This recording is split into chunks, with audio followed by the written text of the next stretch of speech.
ملک بھر میں عید میلاد النبی صلی اللہ علیہ وسلم مذہبی جوش و جذبے کے ساتھ منائی جا رہی ہے۔ سرور کونین، محسن انسانیت، وجائے تخلیق کے کائنات، نبی آخر الزماں حضرت محمد مصطفیٰ صلی اللہ علیہ وسلم کی یوم ولادت باسعادت کا جشن ملک بھر میں عید میلاد النبی مذہبی جوش و جذبے، عقیدت و احترام کے ساتھ منائی جا رہی ہے۔ ہر سو سبز جھنڈیوں، برقی کمکموں اور درود و سلام کی صداؤں نے سما باندھ دیا۔ یوم ولادت رسول اللہ صلی اللہ علیہ وسلم کے موقع پر دن کا آغاز توپوں کی سلامی سے ہوا۔ وفاقی دارالحکومت میں 31 جبکہ صوبائی دارالحکومتوں میں 21 توپوں کی سلامی دی گئی۔ اس موقع پر فوجی جوانوں کی جانب سے نعرہ تکبیر بھی بلند کیا گیا۔ مساجد میں نماز فجر کے بعد ملک کی سلامتی، ترقی اور امت مسلمہ کے اتحاد کے لیے خصوصی دعائیں کی گئی۔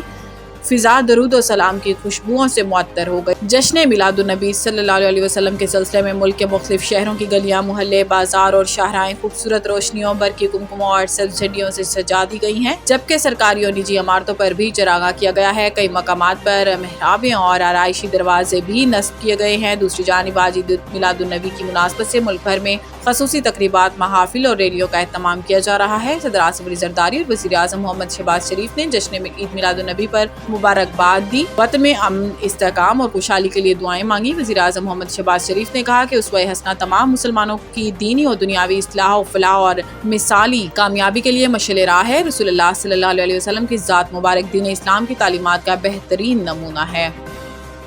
اسلام آباد پیمز ہاسپٹل کی نرسری میں خوفناک آگ لگنے سے 15 نومولود جاں بحق۔ ریسکیو حکام کے مطابق آگ پر قابو پا لیا گیا، جبکہ کولنگ کا عمل جاری ہے۔ ابتدائی معلومات کے مطابق آگ ایئر کنڈیشنز کے کمپریسر میں دھماکے کے باعث بھڑکی۔ اسپتال انتظامیہ کا کہنا ہے کہ واقعے کے وقت نرسری میں 16 بچے موجود تھے، تاہم ایک لیڈی ڈاکٹر صرف ایک بچے کو بچانے میں کامیاب ہوئی، جبکہ 15 بچے جان کی بازی ہار گئے۔ ضلع انتظامیہ کے مطابق آگ MCH وارڈ کی تیسری منزل پر لگی۔ اطلاع ملتے ہی ریسکیو اور فائر بریگیڈ کی ٹیمیں موقع پر پہنچ گئی۔ امدادی کارروائیوں میں فائر بریگیڈ کی 6 گاڑیوں اور 4 ایمبولینس نے حصہ لیا، جبکہ بیشتر بچے شدید جھلسنے کے باعث جاں بحق ہوئے۔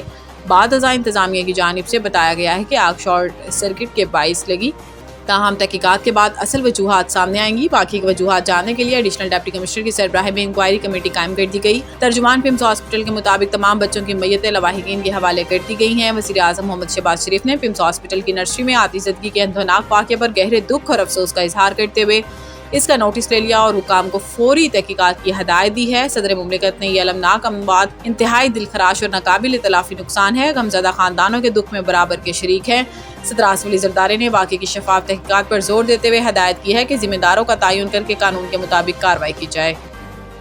امریکہ اور ایران نے نئی جنگ بندی پر اتفاق کر لیا۔ روسی میڈیا نے یہ بات ایران اور پاکستان میں ذرائع کے حوالے سے کہی اور ساتھ ہی یہ بتایا کہ جنگ بندی میں آبنائے حرمت سے آزادانہ نیویگیشن بھی شامل ہے۔ روسی میڈیا کے مطابق سرکاری طور پر جنگ بندی کا اعلان چند روز میں متوقع ہے۔ مذاکرات اور تکنیکی میٹنگز اس کے بعد ہوں گی۔ جون کے وسط میں دونوں فریقوں نے اسلام آباد مفاہمتی یادداشت پر دستخط کیے تھے، جس کی بنیاد پر امن معاہدہ طے پایا جانا تھا، مگر ایک ماہ سے بھی کم عرصے میں دوبارہ کشیدگی کا آغاز کر دیا گیا۔ رپورٹ کے مطابق پچھلے چند ہفتوں میں امریکہ اور ایران کے درمیان نئی جنگ بندی کے لیے ثالثوں کے ذریعے کسی ڈیل پر پہنچنے کی کوشش کی جاتی رہی ہے۔ اسی دوران امریکہ کے صدر نے ایران کے خلاف معاشی جنگ کا اعلان کیا تھا اور دنیا کو خبردار کیا تھا کہ ایران کا معاشی گھیرا تنگ کرنے میں امریکہ کا ساتھ نہ دینے والے ممالک کے خلاف کارروائی کی جائے گی۔